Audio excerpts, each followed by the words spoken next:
Okay, so what's the difference between a vigilante and rent-a-cop? Hmm, who you're responsible to. Welcome to the heart of the stories we tell. My name is Rob, and tonight I will be reviewing. Batwoman, episode 6. I'll be judge, I'll be jury. Alright, so this episode was pretty standard, and I really like the fact that Alice took a back seat. I'm not feeling her story entirely, but tonight felt better with Executioner being the main villain. And I could probably talk about exactly what it means a lot. In fact, it's kind of funny because when it really comes down to it is this is better than Watchmen at doing the Watchmen story. And I especially liked the whole little thing where Vesper Fairchild was all like, "Hey, who thought that this was a good idea? Wait, no, maybe I was wrong." It was pretty good. And again, there's a whole question about exactly what being a vigilante means, and it's something that the CW verse really gets into and really questions hard. Now, sometimes they backpedal. I really like the idea that, hey, sometimes you just got to do what you got to do, though. And I think that this is a very mature take on it. Alright, so for those of you that don't know, what I do here is I take apart stories, I examine them, try and figure out how and why we tell stories.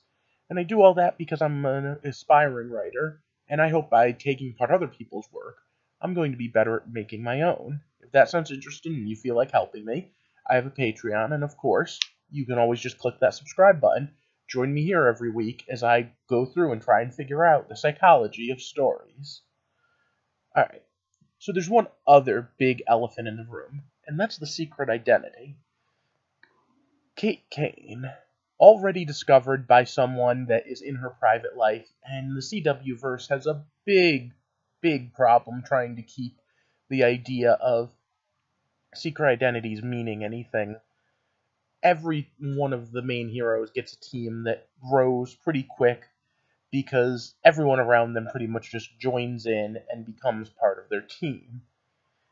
This is obviously a worry, but at the same time, I find it amazing because in the comics, Kate Kane's father knows from the beginning. So I'm kind of curious what way they're going with this and what's going to happen next. And I have to say, even though I hear lots of complaints, every episode has grabbed me and made me want to keep coming back, even when I wasn't so happy. So, once again, it's stop. Spoiler time. Ba-da-na-na. So the family drama continues on with the fact that Kate's sister doesn't even want to know who Batwoman is, and the fact that Kate's other sister does know, and now so does her partner Mouse, and again, the Alice Mouse thing is the least interesting part. The idea of the fact that Gotham is a corrupt shithole is kinda part and partial to the entire idea of why we need a Batman, why we need a Batwoman. But at the same time, I have to ask, is it truly any different than what the Crows are doing? And yeah, I know the Crows are protecting people that pay them, and Batwoman protecting everyone. But really, at the end of the day, I mean, what really drives you to want to be a hero or want to be a vigilante? And at the end of the day, does the fact that the father hates that symbol mean something or not?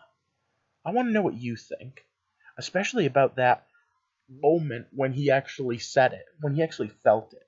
How did you feel about that? Did you feel it resonate within you? I blame that symbol because if I don't, I have to blame myself. Let me know and maybe we'll talk about it next week. For now, like I said, I'm enjoying. So if you're enjoying this and my running commentary on it, like and share. And of course, if you haven't already, click that subscribe button. And then join me back here next week as we take a look and walk through the heart of the stories we tell. I hope you have a good night, and thanks for watching.